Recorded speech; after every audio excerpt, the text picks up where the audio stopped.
हाय children, मैं संजय सिंह, आपका host, आपका दोस्त वीआईपी वर्चुअल क्लासेस के हिंदी वर्जन में आपका स्वागत करता हूं। बच्चों, आज हम 10th क्लास मैथमेटिक्स के फर्स्ट चैप्टर रियल नंबर्स के एक बहुत ही इंपॉर्टेंट प्रूफ को सीखने जा रहे हैं।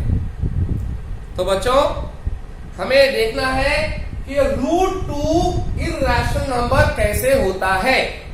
क्वेश्चन है, prove that √2 is an irrational number. So बच्चों, पहले यहां देखो इर्रेशनल दिया हुआ है। सो एक चीज याद रखो कि रैशनल और इर्रेशनल का कॉन्सेप्ट आपको क्लियर होना चाहिए। अगर नहीं है तो प्रीवियस वीडियो उठाकर मेरा देख लो, आपको एकदम बिल्कुल क्रिस्टल क्लियर हो जाएगा। फिर भी शॉर्टकट में बताता हूं कि इर्रेशनल यहाँ पे कौन कौन से नंबर हैं। वैसे तो और कुछ भी है, पाई भी होता है और भी होता है, लेकिन यहां बस इतना याद रखो कि रूट अंडर प्राइम नंबर, कोई भी प्राइम नंबर पे रूट लगा देते हैं तो वह इर्रेशनल होता है।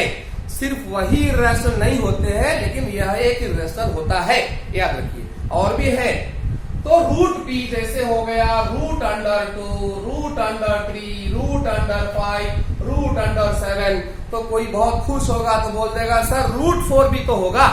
नहीं बच्चों, √4 जब लोगे तो पहली चीज √4 प्राइम नहीं है, और अगर आप √4 लेते भी हो तो √4 हो जाएगा √2 into 2, और जैसे ही इसके पेयर बन गए 2 के, रूट में से एक बाहर आ जाएगा तो √4 की वैल्यू हो जाएगी 2।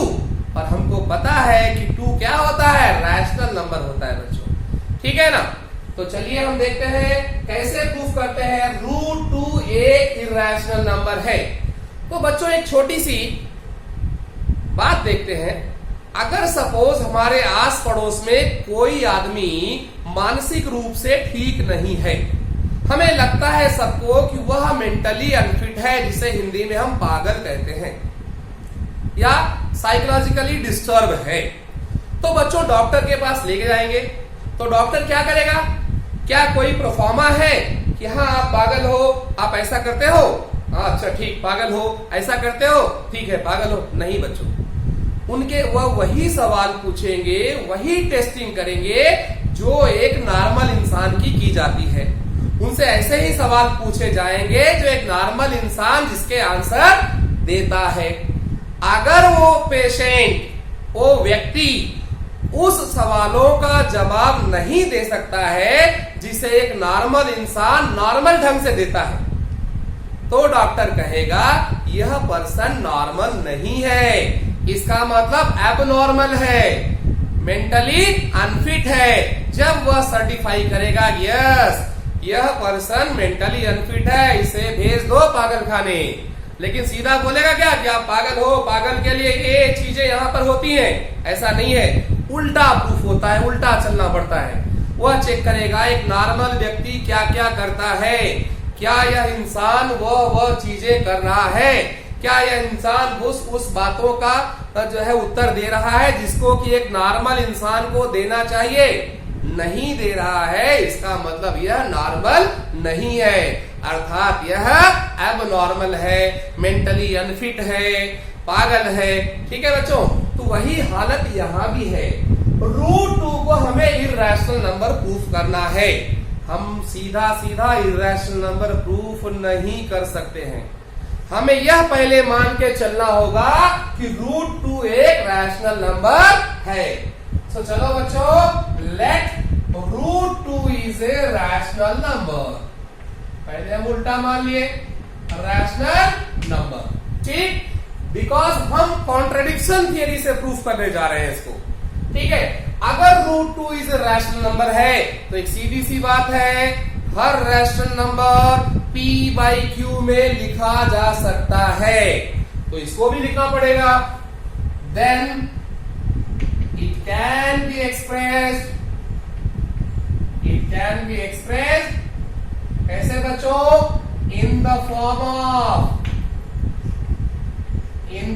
ऑफ a/b, जहां a और b क्या होता है बच्चों? a एंड b आर को प्राइम्स। प्राइम बड़ा खतरनाक वर्ड दिख रहा है क्या? को प्राइम। को प्राइम बच्चों, जब हमको इस a बाई बी एक फ्रैक्शन में 1 के अलावा कुछ कॉमन न हो तो उसे कहते हैं को प्राइम। जब किसी फ्रैक्शन की वैल्यू में 1 के अलावा, मतलब फॉर एग्जांपल जैसे 3/2, 3/2 में 3 के फैक्टर्स क्या है चिल्ड्रन? प्रोडक्ट ऑफ फैक्टर्स लिखो 3 into 1, 2 into 1, सिर्फ 1 कॉमन है। अगर मैं लेता 5/10 तो 5 का फैक्टर होता 5 into 1, 10 का फैक्टर होता 2 into 5, तो यहाँ 1 into 2 into 5, तो यहाँ 1 तो कॉमन होता, साथ में 5 भी होता, तो वह को प्राइम नहीं है। को प्राइम मीन्स जिसमें सिर्फ 1 जो है कॉमन हो। ओके बच्चों, चलिए आगे देखते हैं अभी। Therefore, और दैट इज क्या लिखे हम? a/b is equal to √2। थोड़ा बड़ी है प्रूफ, तो इसको एक लाइन खींच देता हूं मैं। चलिए बच्चों, अब देखिए √2 है। जब रूट है हमको, तो हमको इसको कंपलसरी क्या करना पड़ेगा? हटाने के लिए स्क्वायरिंग करनी पड़ेगी। तो चलिए स्क्वायरिंग करते हैं इसकी। Squaring on both the sides, squaring on both the side. चलिए स्क्वायरिंग करते हैं। कौन सी बड़ी बात है? a by b whole square is equal to √2 whole square. Okay बच्चों, a by b whole square क्या होगा? a square by b square, और रूट का होल स्क्वायर सीधा सीधा क्या हो जाएगा? 2। अब हमको देखो यहाँ पे कुछ हमको एक थ्योरम का इस्तेमाल करना है, तो उसके लिए क्या करिए देखिए, और मैं लिखता हूं b square is equal to a square by 2, cross multiply करके बी स्क्वायर इधर गया, a square is equal to 2 into b square, b square equal to हो गया ए स्क्वायर बाई 2। अब देखो बच्चों यहाँ पे क्या है? 2 इज डिवाइडिंग ए स्क्वायर। एक थियरम थी हमको जिसको हमने पढ़ा था, if p divides a square then p also divides a।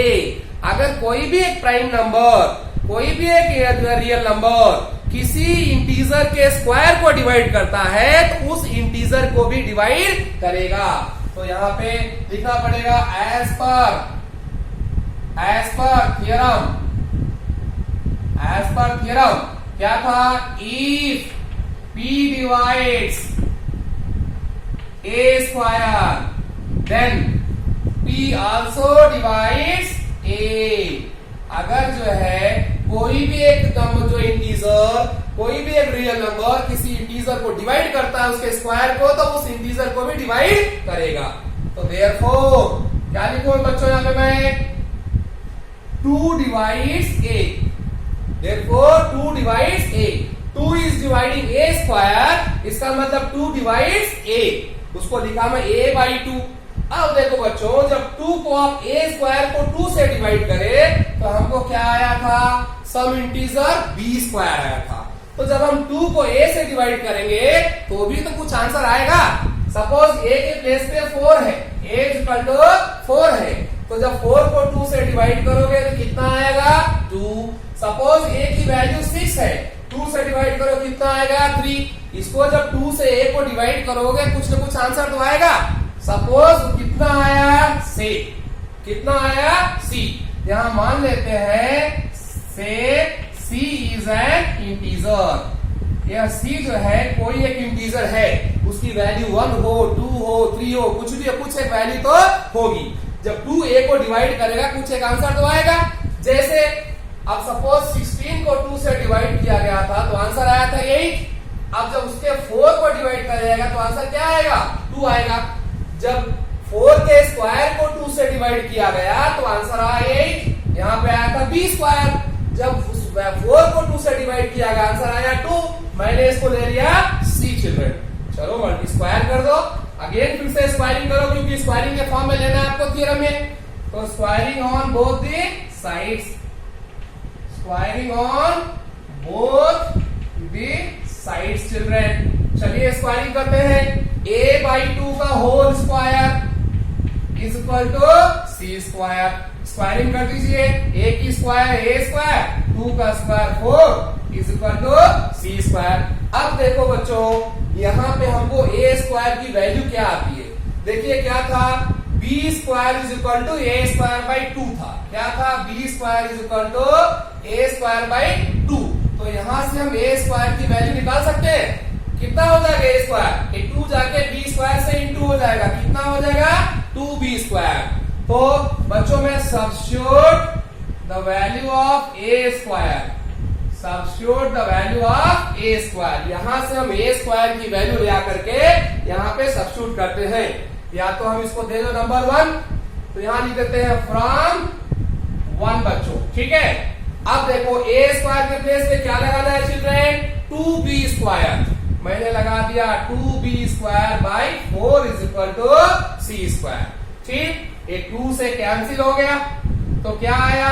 b square by 2 is equal to c square. Same स्थिति फिर से आ गई। यहां पर था a square by 2 is equal to b square. यहाँ क्या था? 2a स्क्वायर को डिवाइड कर रहा था, तो वही 2a को भी डिवाइड करेगा, हमने यहां सीखा। उसी तरह से 2b स्क्वायर को डिवाइड कर रहा है, इसका मतलब 2b को भी डिवाइड करेगा। तो बच्चों, according to theorem, if p divides a square, b यहाँ पे क्या है बच्चों? b square. p divides b square, then p also divides b. p also divides b, that is b by 2. Okay children, अब देखो इंटरेस्टिंग बात यहां से शुरू होती है। यहां से चालू होगी हमारी इंटरेस्टिंग कहानी। हमको क्या मालूम पड़ गया यहाँ पे कि भाई 2 डिवाइड्स a, यहां भी क्या मालूम पड़ गया? 2 डिवाइड्स b। मतलब 2 एक रियल नंबर है जो a और b को दोनों को डिवाइड कर रहा है। a और b का पता कहाँ है? यहाँ पे है। a और b का एड्रेस, उनका पता, उनका लोकेशन यहाँ पे है। इस a by b is equal to √2 के जो यहाँ पे हम लिखे हैं, इस √2 इज इक्वल टू जो a बाई b है, उस a बाई b में क्या खासियत निकली है? अभी a 2 से डिवाइड हो रहा है और b 2 से डिवाइड हो रहा है। इसका मतलब a जो है वो 2 से डिवाइड हो जा रहा है। डिवाइड बाई क्या था? b था, तो b भी जो है वो 2 से डिवाइड हो जा रहा है। हमको प्रूफ हुआ कि 2a को डिवाइड कर रहा है और 2b को भी डिवाइड कर रहा है। अब उसको चलो कर लो। हमको मालूम है ऐसे सिचुएशन में हम क्या करते हैं? First into last, second into third. तो क्या हो जाएगा? 2 जाके ऊपर इंटू एंड 2 जाके इधर इंटू। अब चिल्ड्रन देखो, a के साथ कुछ मल्टीपल पड़ा हुआ है, वो 2 है। b के साथ भी कुछ मल्टीपल पड़ा हुआ है, 2 है। मतलब इस √2 is equal to a by b में a के साथ 2 का मल्टीप्लीकेशन है और b के साथ 2 का मल्टीप्लीकेशन है। और इस सिचुएशन में दोनों के पास कुछ कॉमन निकल कर आ गया। कॉमन कितना आ गया?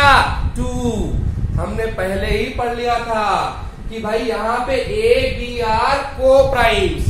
√2 is equal to a by b की सिचुएशन में a और b क्या है? को प्राइम है। उनके बीच में 1 के अलावा कोई साझेदारी नहीं है, कोई कॉमनशिप नहीं है। सिर्फ और सिर्फ उनके साथ क्या मल्टीपल है? 1। a का मतलब होना चाहिए वो नंबर इंटू 1, b का मतलब होना चाहिए वो b इंटीजर इंटू 1, बस उतना ही। साथ में और कोई मल्टीपल नहीं है जो कि दोनों में कॉमन हो, जो कि दोनों में क्या हो? कॉमन हो, तभी लोग को प्राइम होगा। तो यहां पर क्या आ गया? 2 दोनों में कॉमन आ गया।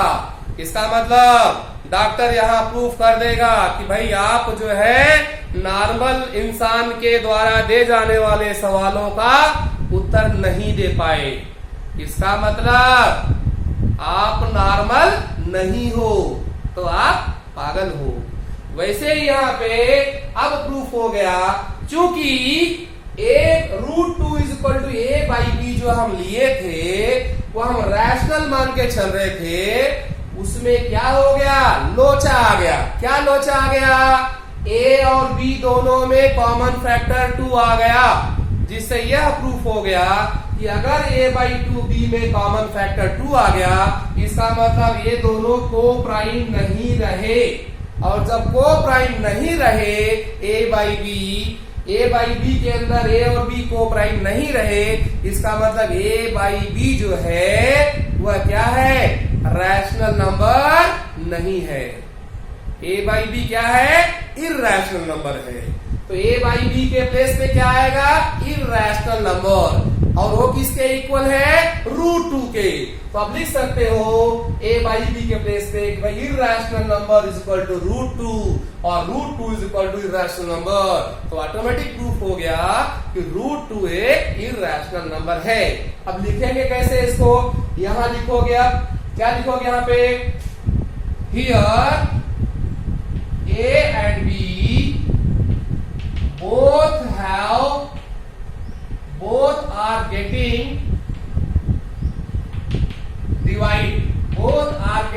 divide with 2। यहाँ a और b दोनों जो है 2 से डिवाइड हो रहे हैं। That is have a common factor 2। ठीक, आप क्या लिखोगे इस होने के वजह से, दिस कॉन्ट्राडिक्ट्स द फैक्ट, यह विरोधाभास है। दिस कॉन्ट्राडिक्ट्स द फैक्ट, कौन सा fact, that a and b are coprimes, क्योंकि यह को-प्राइम्स के डेफिनेशन के खिलाफ है। अगर दोनों में a और b में 2 कॉमन आ जाता है, इसका मतलब a बाई बी में a और b के को प्राइम होने के कंडीशंस के खिलाफ है। देयरफॉर दिस अराइज, क्यों ऐसा सिचुएशन आई, this arise due to the our wrong assumption that √2 is a rational number. इसका मतलब क्या हो गया, एजम्पशन जो हम लिए थे कि √2 एक रैशनल है, वह हमारा एजम्पशन गलत है। जब रैशनल नहीं है तो क्या बचता है, इर्रैशनल बचता है। Hence √2 is an irrational number. मैं समझता हूं बच्चों आपको बहुत अच्छी तरह से समझ में आया होगा। अगर नहीं आया है तो प्रीवियस के थोड़े वीडियोस उठाइए, उसमें थोड़े से रैशनल इर्रैशनल के कॉन्सेप्ट को देखिए। ज्यादा कोई इसका यूज तो नहीं है, लेकिन फिर भी थोड़ा एक बार कॉन्सेप्ट क्लियर रहेगा। और मैं समझता हूँ अगर इसको अच्छे से वीडियो को 1 या 2 बार देखोगे तो हमेशा के लिए कंप्यूटर की मेमोरी में जिस तरह से डाटा बैठता है, यह प्रूफ आपके दिमाग में बैठ जाएगा। ये तो हो गया √2। बच्चों √2 के प्लेस पे √3 दे सकता है, √4 दे सकता है, सॉरी √5 दे सकता है, √4 मत लिखिएगा, √7 दे सकता है। कुछ नहीं करना है, बस जहां जहां 2 है वहां वहां आप लगा दो 3, 5, 7, बाकी सब स्टेप सेम आएंगे। मतलब आपका 4 मार्क्स का प्रिपरेशन पक्का।